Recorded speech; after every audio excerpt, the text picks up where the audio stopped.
Good afternoon and welcome to this Healing Feeling, a podcast which endeavours to find the self-care tools and techniques, alternative therapies, modes and mediums which allow the individual to go on their healing and hopefully recovery journey. In today's episode, I am incredibly excited to welcome Isabelle, who is currently in Germany and has made time in her busy schedule to fit me in.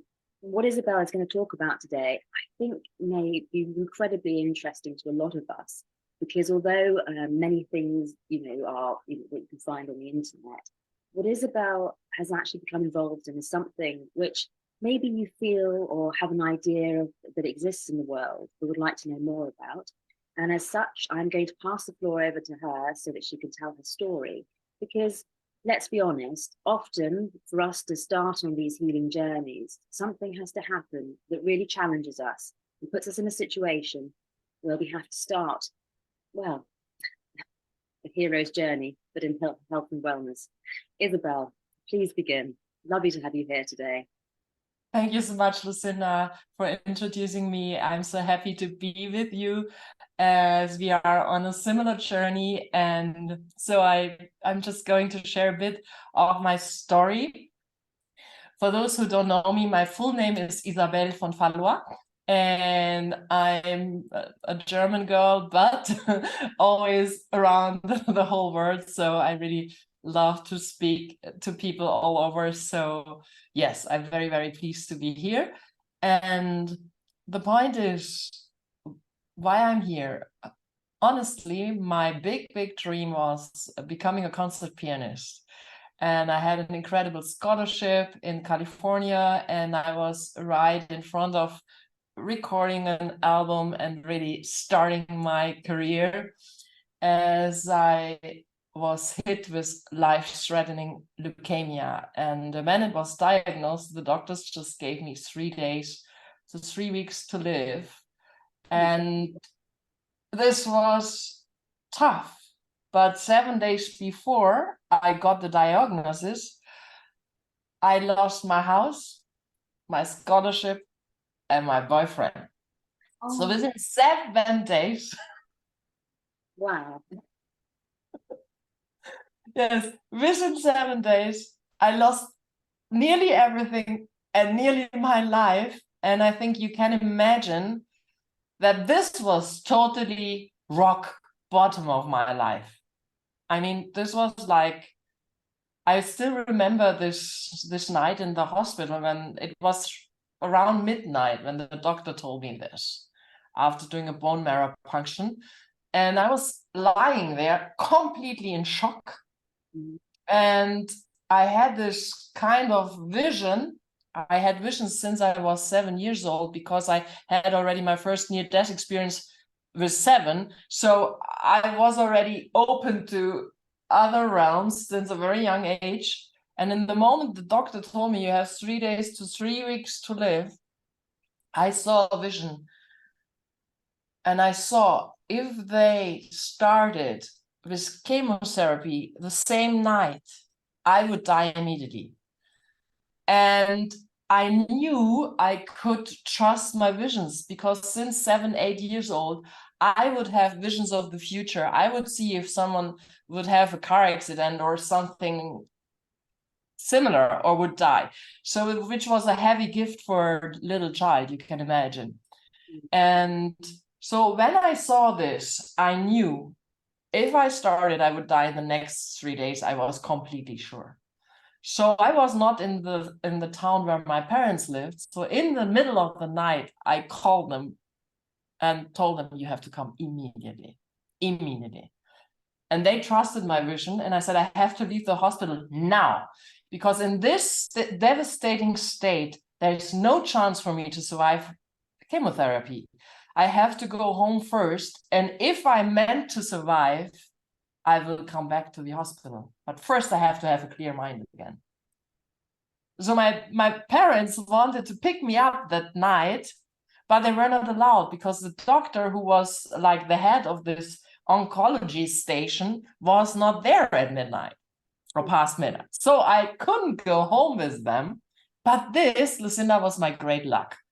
Because the next morning he was there And you must know, he was very good looking, very handsome man, just a few years older than me.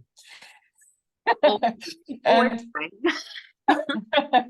yeah, you always have to see the good things in the tough stories, you know. So you can imagine, I didn't look like now, you know. I had the most terrible shock of my life the night before. I didn't sleep one single second that night.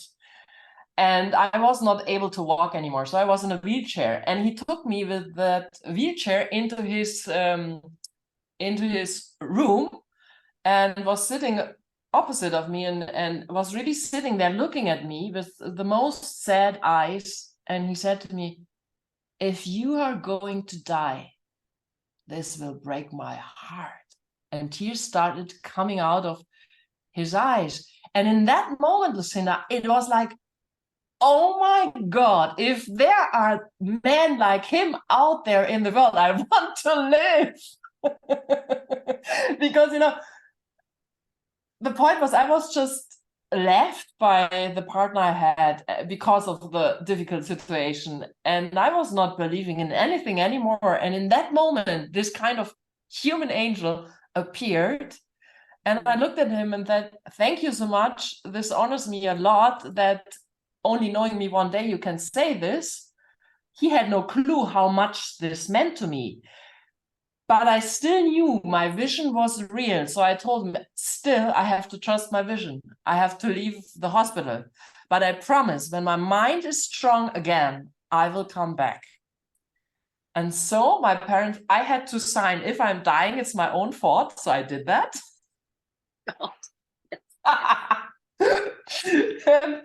And I left.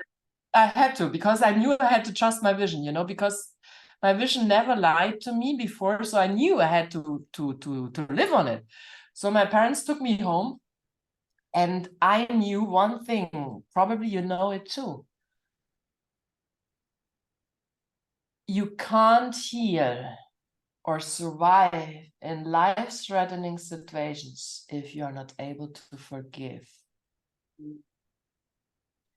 And I knew if I wanted to have the slightest chance to survive leukemia, I had to do everything to forgive my ex-boyfriend, everything. So while lying in the bed at my parents' house, every single day a doctor came to take blood to see how the situation was, check me up. I tried 24/7 to forgive this ex-boyfriend. And if you believe me or not, within 2.5 weeks, I did it. And I said to my parents, now I can fight. But you have to know, in this moment, I was so strong in my mind because I really had forgiven. But my body was so weak. If I was only sitting half a second, I fainted. So I was not even able to be brought back into that hospital, which was 1 hour away from my parents' house. So we had first to bring me in an ambulance, and I had to be treated one day to be able to go into the huge hospital with more possibilities. But when I came back after 2.5 weeks, the doctors looked at me and said, this is a miracle, you're still alive. And I said, you know what? Now I'm ready to fight. And I will give my everything to survive this. But I also know if it's meant to be my last year on this planet, I'm also ready to die. It's fine. I was completely in peace. And to make a long story short, I was fighting for life and death for 4 years. And after 4 years, on my birthday, I thought, okay, if no doctor, no healer, no anybody can bring me out of this situation, because I had 4 years in a row high fever. Nothing could stop that. I was really weak, so weak I couldn't walk. And in that moment, I said to God, okay, I thought I had surrendered, but it seems I have to surrender even more. I don't want to see people anymore. I really need to trust you, the angels, or whosoever is out there. I have to. This is my only possibility left. And I really surrendered, Lucinda, totally. I was really in peace whatsoever would happen. And I was lying in bed most of the day, praying and meditating. And 2 months after this, in the meantime, through someone, I had received a book of Doreen Virtue, and I had read it. And I know she is on a different path now, but in that moment, I read this book, and she told about being able to communicate with angels. And in that moment, I knew I can do that too. I just knew it. And Lucinda, it was incredible. 2 months after this, after my decision to change everything and to just pray and meditate, I was in deep, deep meditation. My eyes were closed. And all of a sudden, the air pressure changed completely in the room. So I had to open my eyes. And with my physical eyes, I could see the most magnificent, huge angel standing in the room, looking at me, surrounded by emerald green light, telling me, I am Archangel Raphael. Finally, you can see me. Finally, you can hear me. Now you can become healed. And I was crying like, you can imagine, this was one of the most profound moments of my whole life. But I knew it was for real. And half a year later, I opened my practice and started working one-on-one with people. Wow, that's incredible. Oh, I mean, that your story is like so many, in the fact that illness came into your life and it pushed you to your limits. But through, I'd say what comes across is that first starting point was the forgiveness, wasn't it? It was finding that root, almost animosity in yourself that was kind of a burning sort of thing. Once you'd managed to actually, I mean, forgiveness is one of the hardest things, I think, in the whole of life to do. It is. But to start at that point, and then it seems that the meditative practice and the praying, those were the two, would you say those are the two self-care tools that you really felt resonated with your healing journey? Oh, yes. Oh, yes. You know, the point was, the doctors in hospital realized how important music was to me. And so they allowed something which is not allowed normally.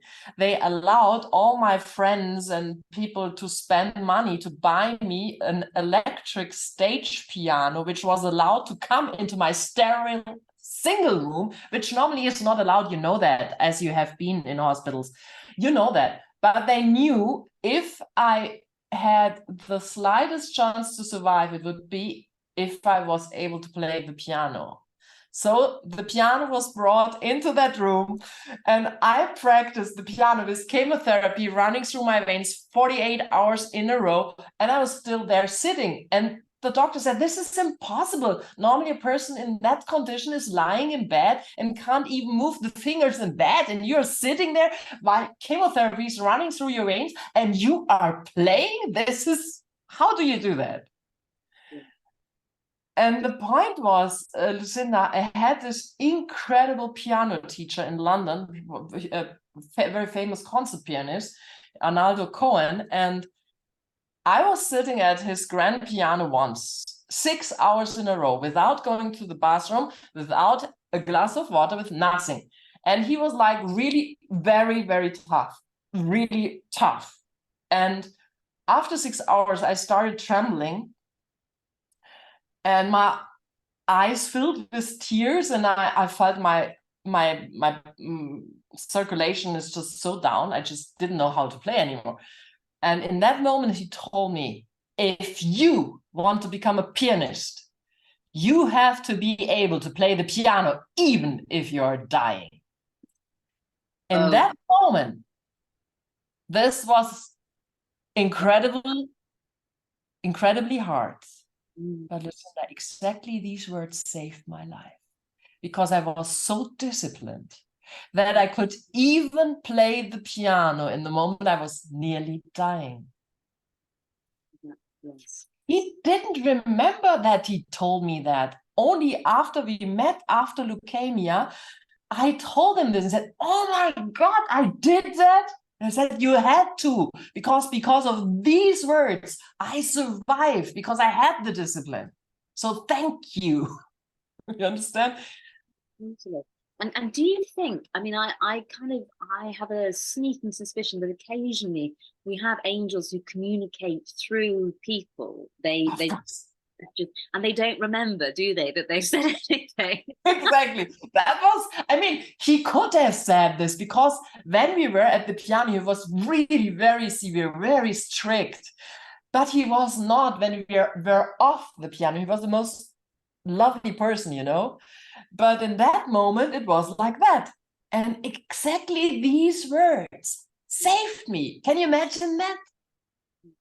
That's just magical, isn't it? Absolutely. Just And then can you imagine all the doctors from the whole hospital? It was a hospital with thousands of patients came to visit me, who is the girl with the piano. And so I always had visits.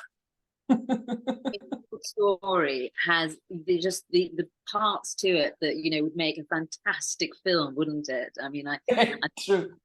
I think, you know, I haven't read your book yet, but I'm looking forward to it. But I mean, the way that life has given you these challenges, has given you these messages, it really seems like it was a process, wasn't it, of personal discovery, exploration, and I suppose you grew and trusted yourself and your own abilities. Would that be correct? You kind of began to have faith in what you were capable of. Yes, let's say this. I knew I had the discipline to really fight, because I'm an Aries. I have this warrior spirit since I was a little child. You know, my father was also a master of the martial arts. So I started with martial arts with 4 years. He was a yogi. He was an artist. So he was a very, very crazy person, because he started with yoga in the 50s, in the 1950s, where nobody did yoga. With 13 years, he started doing yoga. Can you imagine that?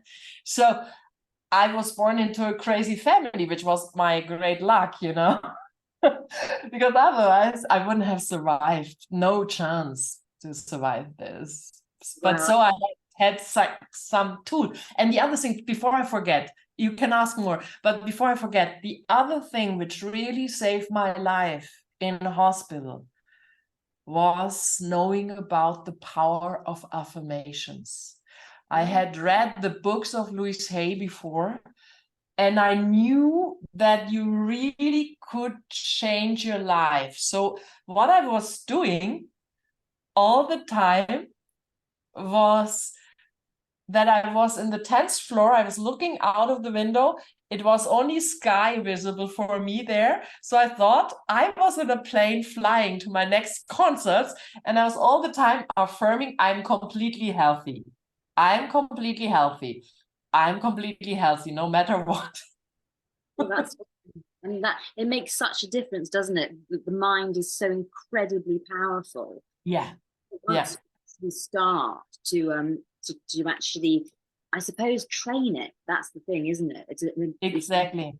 We go about our daily life letting thoughts just come in and out, but actually that can be quite dangerous if you've got an illness condition, hasn't it? Because don't get me wrong, in the UK we have a wonderful NHS system, but when someone gets a diagnosis, they go on the internet, they Google it, they go and see a specialist. The specialist has spent so many years at learning to be a doctor. And then there's a very logical sort of journey that they're supposed to go on. But unless the mind is in the right place, unless the mind is strong, and you've got that you've made this decision that you want to survive, you're at quite a big disadvantage, aren't you? Would you say? The last sentence, can you repeat? Excuse me. Sorry, just to say, everybody, that Isabelle is actually, you're German, aren't you? Yes, I'm German. Yes, so my English is not perfect. Very quickly sometimes. So she's doing miraculously well, keeping up with my fast, crazy thoughts. So would you say that the patient, when they start their illness journey, it's important that first of all they start to think about how they're thinking about their illness, start to take on a sort of self-care practice of affirmations, Yes. then also do the work to get into that mindset of, I want to survive, I want to live, I'm going to fight this, I'm going to see how this will make me stronger. Is Yes. that what you took? Is that what, I mean, am I correct in saying that's what you took on board to actually? Yes, yes, because I knew that thoughts become reality. And a lot of people always tell me it's so difficult to say positive affirmations because they feel like lies, because it's not the truth. And then I always explain, you have to see it like a magnet. Mm-hmm. You want to magnetize something towards you. So doesn't it make sense to use words with what you want in your life instead of words which talk about the lack you have in your life? And that was the reason why I always affirmed I am completely healthy. You know, I am. And I saw myself in a plane flying to my next concerts, and I just had this vision. I didn't fly to so many concerts afterwards, but I flew to incredibly much events because I have written 5 books in the meantime. So so I did that. I was in the plane and a lot, you know. So it worked. It definitely worked. And the other thing I suppose that interests me quite a bit is your creative discipline, how that assisted in your recovery, the piano playing. Do you still do it now? Is it still part of your life? I mean, I would love to have it still in my life, but you know, Lucinda, I didn't expect that. But when I wrote my first book, which was also a crazy story, because normally you try to get a publisher and who will publish your book. And in my case, it was different. The publisher had seen me at events, seeing me being a magnet for people, helping people. So he said, can't you write a book for me? Wow. Oh, super. And this became an immediate bestseller in the German-speaking countries. So I was like working one-on-one with people or having these little workshops, and all of a sudden I had no time anymore because I got so many invitations. And already in the first year, I spoke at the huge Angel Congress in front of 1,000 people. So I had no time anymore for one-on-one sessions from the beginning. And then the book became even bigger in Italy. Within 6 days, without promotion, it was higher than The Secret. It was on the top, you know. So, but there's no promotion. I didn't even know the book would come out. I thought it would come out 1 month later, but within 6 days it was like, and so I had no time anymore for the piano. And but just when you were actually sick, do you feel that actually playing the piano was part of that healing process? Of course. Yes. Of course. Of course. Imagine pretty busy. Yes, because music, you know, music is vibration, music is frequency, music is one of the highest things which exist on this planet. And of course I'm still listening to music all the time and chanting mantras and doing all these things. But you can imagine, if you have been a concert pianist playing quite well the piano, it's hard if you can't practice every single day because you are not at the same level. So it's not so easy, but the point is I had to decide. The piano was really my life's passion, but what I'm doing now is my life's mission. And I really had to choose. And the reason why I had to choose what I'm doing now is because with my story, I can give so many people hope, which I can't do with playing the piano. And at the moment, I can't combine both. I did at the beginning, but at the moment I can't. Maybe one day I can again. It depends on the time I have, you know. Oh, absolutely. And an interesting thing that, well, I think it's interesting is often I find that people like yourself who actually they face these illness challenges, they come out the other side, they want to give back, they want to help other people. Do you feel that is that to do with angels and a higher power? Is that a sort of, is that a thing that is communicated through an illness diagnosis? I think when you receive such a diagnosis or such an illness like you and me, there's something bigger behind than just the illness, and it's really about looking at your life and becoming a peaceful person about what is happening to you, and especially what happened to you in the past. Because, and also if you think, you know, I don't know your audience yet, but I believe that we don't have only one single life. I think we live several lifetimes on this planet, and I may say I have conducted more than thousands of past life regressions. So I think I'm kind of an expert concerning these themes. And so everything which happens has also to do with karma and dharma. And I know that the leukemia was planned before I incarnated, because through leukemia I could learn things I wouldn't have learned without leukemia. Because as you know, I mean, I don't need to tell you, when you are there in this pure darkness, all your fears jump at your face, right? You can't run away. They are there. You have to deal with them. And I think I would have never had to deal so tough with my shadows, with my darkness, because we all are light and dark. We all have both sides within us, and we all have made mistakes, and we make mistakes. As I like to say, as long as we are not ascended master floating above the floor, we have themes and we have shadows and we make mistakes. It's normal, it's human, and it's fine. It's totally fine. But we have to be willing to look at our own darkness to transform it into the highest light. Yeah. And the point is, what I see in the angel spiritual businesses out there is that most just speak about the love and the light and the orbs. And this is wonderful. You know, I'm totally about love and light and orbs. But as Carl Gustav Jung said already, you don't become enlightened by visioning figures of light. You only become enlightened if you deal with your own darkness. And I think an illness is incredibly powerful to really put you into the dark night of the soul. Yes. And you have no chance, you have to go through. Yes. You know better than anybody else.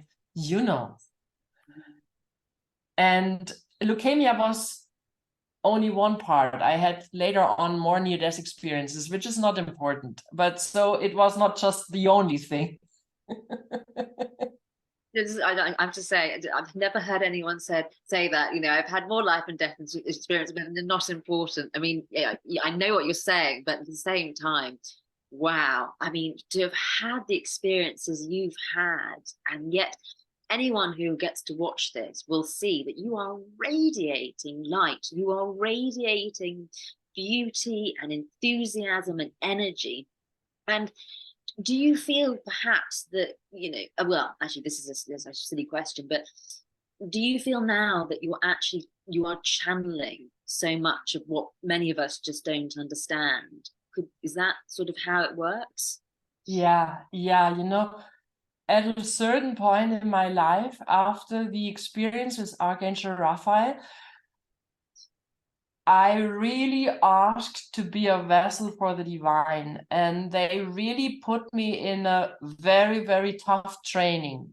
Not human beings, but the angelic beings, because they really wanted me to transform my ego and to really step into a place where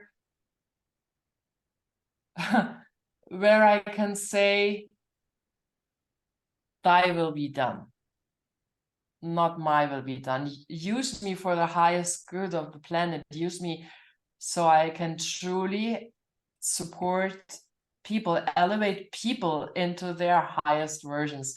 So they truly remember that every one of us is divine, and nobody's more and nobody's less. Doesn't matter how much money you have or how less money you have. It doesn't matter how famous or not famous you're. This is not about it, because this is just ego. What I really learned through the journey I've been through is, at the end, it's only the love you shared which counts. Yeah, that resonates a great deal, I must say. Because, you know, when I have been there, as we say in Kundalini Yoga, in the blue ethers, I have been there and I didn't breathe anymore. And I was really like leaving this planet. And I was there in front of the High Council. And there was also Jesus Christ holding me, because even there I couldn't stand on my feet because I was so weak. And I remember that we spoke about my next life and my mission for my next life. But before we were speaking about that, I saw all my mistakes, all what I had done wrong. And I got to see it was not nice, you know? It was really nice, because it really was like I was dying this time. It was further than a normal near-death experience. And so in the moment when we decided the new mission, which I don't remember, when we decided this, what was clear is, the most important thing on the other side when they ask you is, how much love did you share? Not how successful you were, nothing about this. It's really about sharing the love, because love is what can heal everything. Love is what can overcome any limitations, can overcome any borders between people, anything, you know, boundaries, the wrong boundaries, right boundaries, you know what I mean. Love is, yeah, love is the reason why we are here. We are here to remember that we are love. Our essence is pure divine love. This is why we are here. And no matter what our life mission might be, the reason for all the people, for all the light workers who are here right now, is to share as much love as possible. Absolutely. And this is, for me, the reason why I do the work I do, you know, to really help people remember who they truly are, to help them remember that they are sparks of God, to help them remember to have faith, not just the human faith, but the unconditional faith into the divine, that you're always guided, that you're never alone, and that you, no matter how difficult your life is, that there's always a light at the end of the tunnel, and that miracles are always possible, always. And one thing that's just occurred to me is this idea of love. And from my own personal journey, I, for many years, didn't love myself. And it wasn't until that last bit when my liver was failing and I was in pain and I hated myself, I was broken and I was letting everyone down. And then there was this, it was like an epiphany that I kind of thought, actually, no, I love life. I love my family. I want to carry on. Well, it's that whole thing of I will forgive myself, forgive my liver, which was a bit of a weird thing, but actually, we didn't get on for a long time. I was pretty pissed off with it. And after that point, the battle, the challenge of the actual journey became easier. So would you say that it's important that actually the individual, the patient, needs to fall back in love with themselves almost, forgive themselves their past ills and misdemeanors, and actually the most important relationship, they always say, isn't it, is the one with yourself. So it's a bringing home. Is that right? Absolutely. I'm totally on your side. And I can share the moment when I really understood this. This was the moment I had lost my hair, I had lost my eyelashes, I had lost my eyebrows. And because of leukemia, I was not allowed to have menstruation, because if only I had cut myself and started bleeding, I would have died. So I got very, very strong hormones to stop my menstruation. So all of a sudden I became like thick. My face became very round. And one morning, without hair, without eyelashes, eyebrows, I looked into the mirror and I thought about myself. I look like a monster.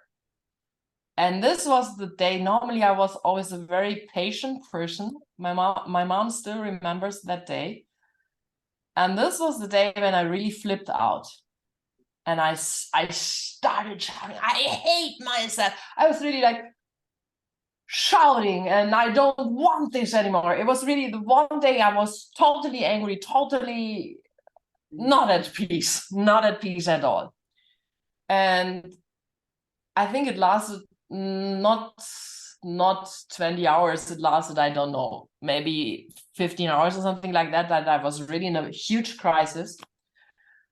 But then I remembered Louise Hay, and I went in front of the mirror in my single sterile room. And I looked into the mirror and I tried to look into my eyes. And I tried to say, I like you. I nearly couldn't do that. But I stayed, because I'm disciplined. I stayed so long in front of this mirror till I could see in my own eyes, my own soul. And I could say, I love you so much, Isabelle. And on that day, I started to be on my self-love journey, and I realized you have to love yourself first to be able to love others dearly. Absolutely. Gosh, incredible. And so, I mean, I am blown away with what we've discussed today. A lot of it has resonated hugely with me, and I'm sure with my audience.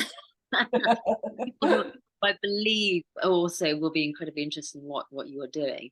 But tell me a bit now about actually how you're taking this gift out on the road, so to speak, because you've got books, you do seminars, you stand on stages and presentations. There may be a slight hint of a podcast in the channels. Yeah.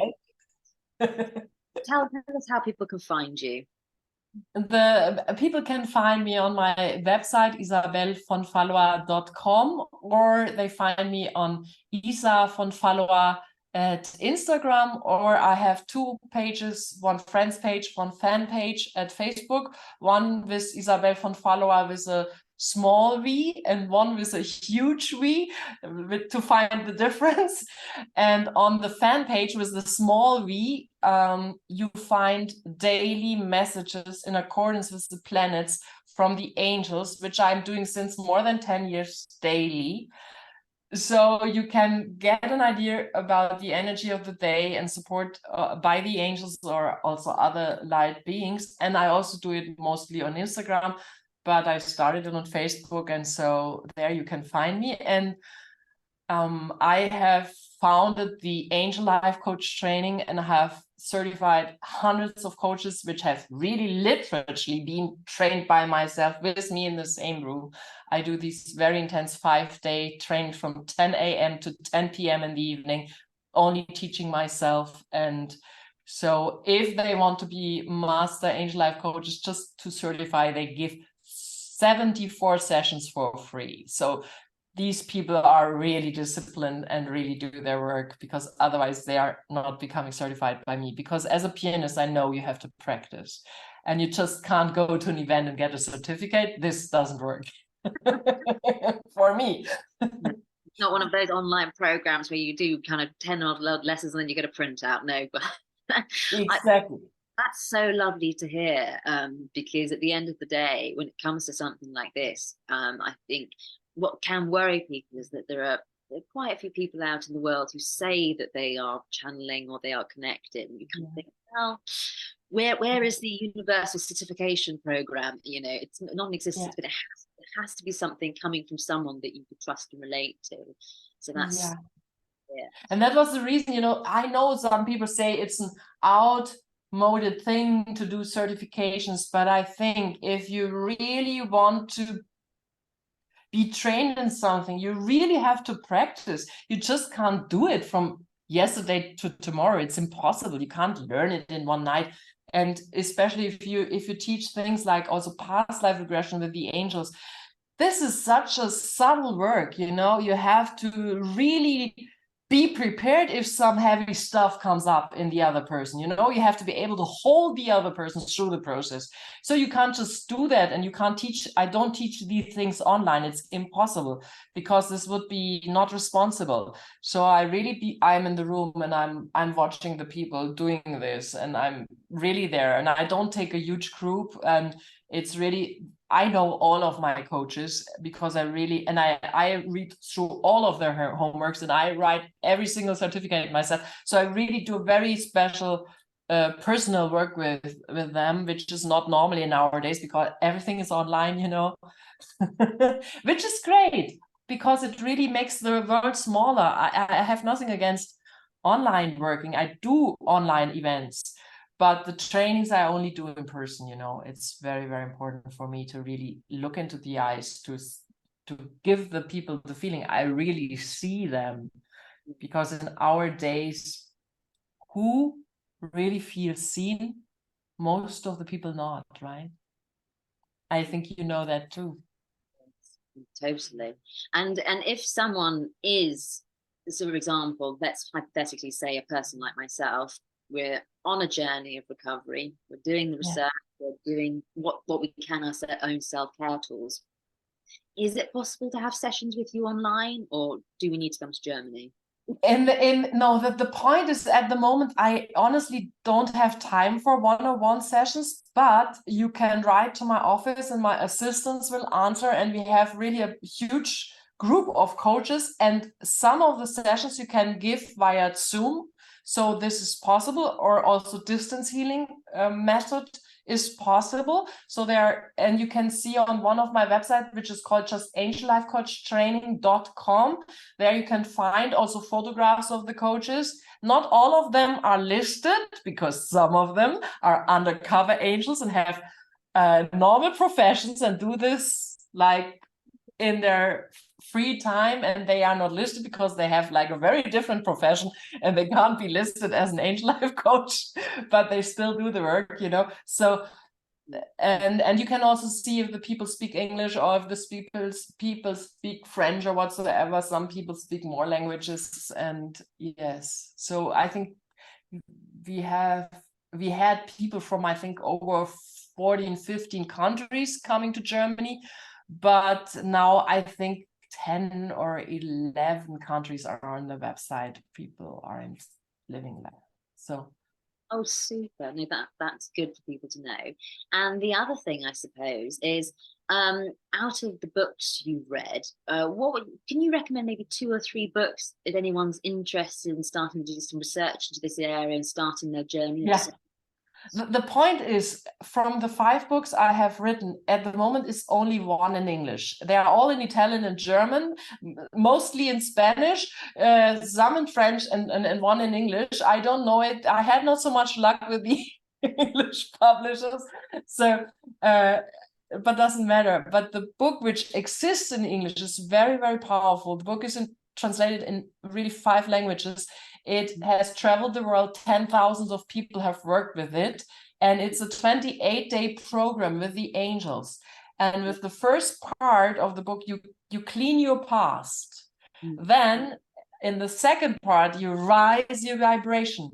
And in the third part, in the last days, you manifest. And I can't tell you how many 100,000 people wrote to our office, to my office, with the most miraculous stories.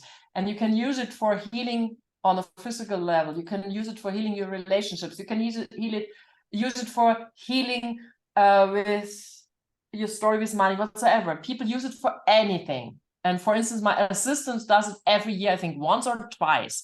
And every time with incredible results. So this you can do. It's a book. It's just the book, The Power of Your Angels.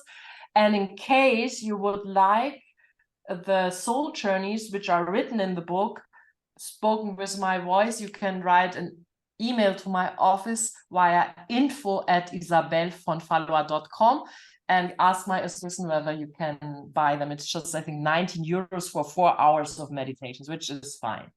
Wow, that's brilliant.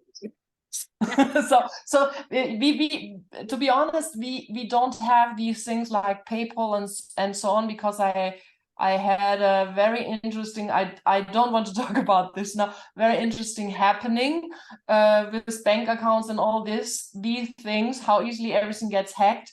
And so we do it in a different way than most of the people out there today. But if you really want to have it, you can do it and write an email. Well, that's going to get people intrigued, I must say. But that is fantastic, because I think for a lot of people in my position and in your position as you were, we sometimes feel incredibly lost, and we're struggling to find something to actually, take and actually be able to do on our own time. So that's absolutely. Yeah. My book is supposedly in the mail, so I look forward to receiving it, at which point there'll be pictures on my Instagram. Wonderful, do that. And you know what is very important, which I may add, if you do the 28-day program, please read the first pages how to do it, because it's very, very important to do it in the right way to have the best results. You don't have to do it in 28 days. At one of the angel congresses, I met a woman who needed half a year to do it, but she said she took the time she needed to do all the exercises, but she did it. And after 180 days, her life was totally changed, not only in one area, but in so many areas. So don't pressure yourself, take the time, and you will definitely get beautiful results. Maybe not the ones you expect, because the angels work on their times, yes. timeline. But I mean, this is what I did to really let go of my past and to be in this really possibility to see always the half full, not the half empty glass, and to see always in the hardest situations still the lesson or even the gift. And I think this is what we all have to learn. Most people are not really resilient, and when they hit rock bottom, which I understand, they are devastated, and a lot of people don't stand up really again after. But if you realize that even in the toughest situations, there's still so much we can be grateful for. If you really understand the power of gratitude and the attitude of gratitude, you can always see a half full glass. This is so important that we can do this. And I think you know that best too, because you also told me in the moment when you went through your story, or you're still on your journey, but you realized all of a sudden how beautiful life is, how beautiful nature is. And True. Incredibly beautiful. And I think one thing that I should mention now to people who are thinking, oh my goodness, well, there's a lot of things being discussed here today. You've talked about affirmations, you've talked about forgiveness, you've talked about gratitude and meditation.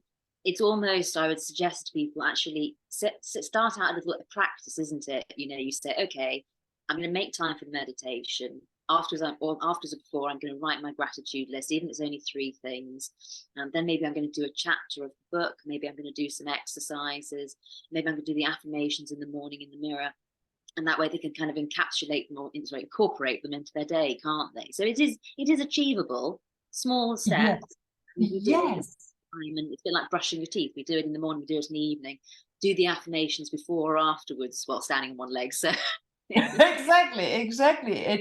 You can, someone called me the practical mystic. So you can do everything everywhere. This is so important. You have to learn that you can meditate everywhere. No matter what the noise is outside, you have to be able to come into that space. And because only when we are able to go into this inner silence, even if the world outside is crazy, we truly are able to receive the messages from the divine. And mostly we need it in difficult situations where everything is hectic and confused.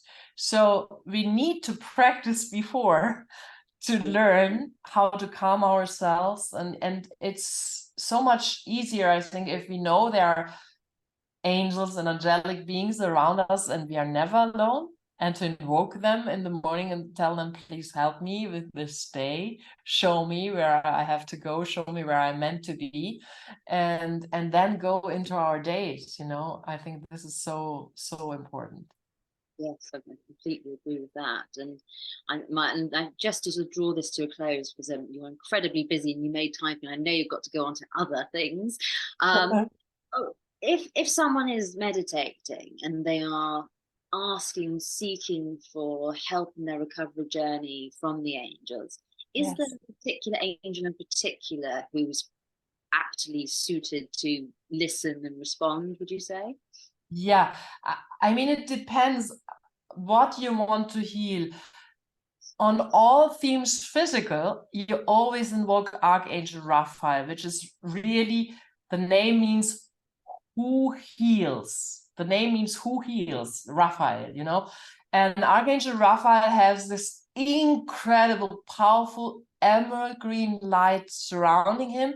And this emerald green frequency is also very, very high healing frequency. So whenever you have a problem, a theme in your body, on the physical level, you truly ask Raphael in the morning or also before you go to sleep, because then your ego goes away and he can even work deeper with you. So just go to bed and say, please, Archangel Raphael, send your emerald green light into my entire body, into every single cell of my body, and help me heal. And you can even ask him, especially in your case for your liver whatsoever, and really imagine him sending this incredible, powerful light into the organ which needs it most. And you of course can tell him, and you know better, send it wherever the cause of the situation is, So maybe he knows it's something of your past and he can still send energy into that. And then just to give it a beautiful close, I would love to give you an affirmation of Archangel Raphael, which is from a book which is not available in English yet, but I think it's very, very powerful. And as I learned from the angels, if you want to speak affirmations, this is beautiful, but it is more powerful before you speak an affirmation if you invoke an angel to surround you with his or her light. Some angels are more of his feminine energy. That's why I say her. Of course, they have no gender, but some are more feminine and some are like Archangel Michael and Raphael, really masculine energies. And so you invoke, for instance, Archangel Raphael and say, please surround me, enfold me with you emerald green light, and you breathe it in deeply to really feel it goes into every single part of your body and every single fiber of your being. And then you say, being completely healthy is my natural divine state. I choose only thoughts, words, actions, and reaction which create this state. I am completely healthy. Oh, wow, that's some very powerful words. And just anyone who's been listening to this as a podcast, rewind that, record it on your phone, just get that little snapshot of words, write it down, get a notebook, start the affirmations, because it's words like that. When we first hear them, there might be some resistance. There might be something that, you're holding, in your body that you can always tap on. You can always just take 2 fingers and put onto your pulse or onto your just lower neck area, and just think about why that might be causing some resistance, and just keep saying it and keep really listening to the power that's conveyed in those words. Oh, Isabelle, it has just been an absolute pleasure to speak to you this evening. I'm so pleased that our paths crossed. I can't wait to get your book and start reading, and I do hope that at some point, the universe and angels willing, we might actually get to meet in person, because I haven't been to Germany yet. I'd love Oh to. yes, or wherever, we never know where destiny sends us. Also for me, dear Lucinda, it has been such a pleasure to be with you. Thank you so much for having me. Thank you so much for inviting me. And I wish you just infinite blessings and infinite miracles on your own healing journey, and lots of success with your podcast. And like I always say also to my participants at the end, a big angel hug for you. Wonderful. I love that. Take care, Isabelle. It's been an absolute delight. This is Lucinda Parker Roberts for This Healing Feeling. Over and out. Stopping our